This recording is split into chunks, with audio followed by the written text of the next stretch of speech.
Yesterday we were going on a walk for Easter Sunday afternoon, beautiful day, and Mel and I noticed this guy coming toward us, and this husky was just pulling him, really pulling hard on the leash. And as we got close, I just said, "Hey, who's walking who?"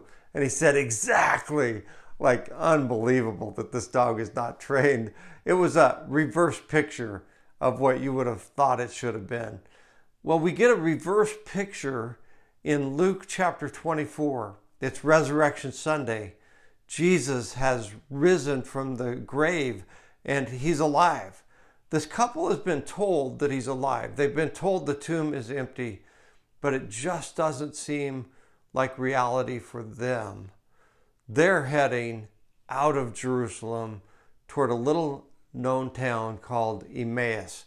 Why? Because they're filled with fear, filled with darkness. They're worried and afraid. They just can't believe for themselves that the resurrection is true.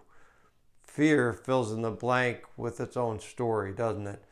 Well, as they walk along, the scripture says they're being driven by their emotions, but Jesus walks right in their midst and says, "Hey, what's going on?" And they say, "Don't you know what's going on? How could you not know?" Isn't that what we say to Jesus when Jesus really knows everything that's going on in our faith journey?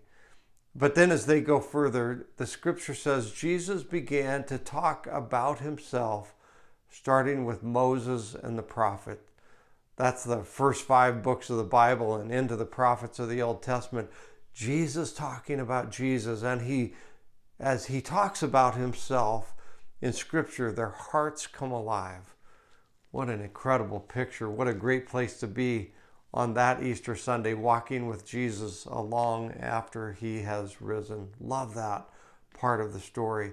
And then as they get to the house where they live, scripture says that Jesus acts as though he is going to go further, because he wants to wait until they invite him in, until they're ready to listen to what he has to say about their faith journey. They do.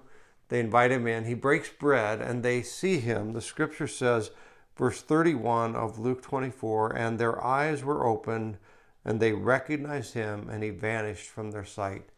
It's a great picture of what happens next, because the scripture says that they immediately headed back 7 miles. Remember, they just told Jesus that it was the end of the day. They were tired, that they were afraid. It was dangerous. Fear renews our faith. Fear takes away our faith, but with fresh eyes, faith renews our strength. And they go back where they'd come from, and they found the 11, and those who were with them gathered together, saying, "The Lord has risen indeed." A friend of mine wrote me a text today and said, "He is still risen." And I wrote back, "He is risen indeed and forevermore." Behind me is a picture that's my favorite. It's Thomas Kincaid's "End of a Perfect Day."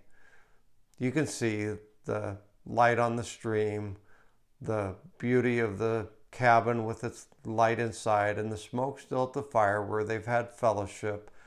And it's everything as it should be. If it were someone walking their dog, the dog would be following perfectly, step in step with the master.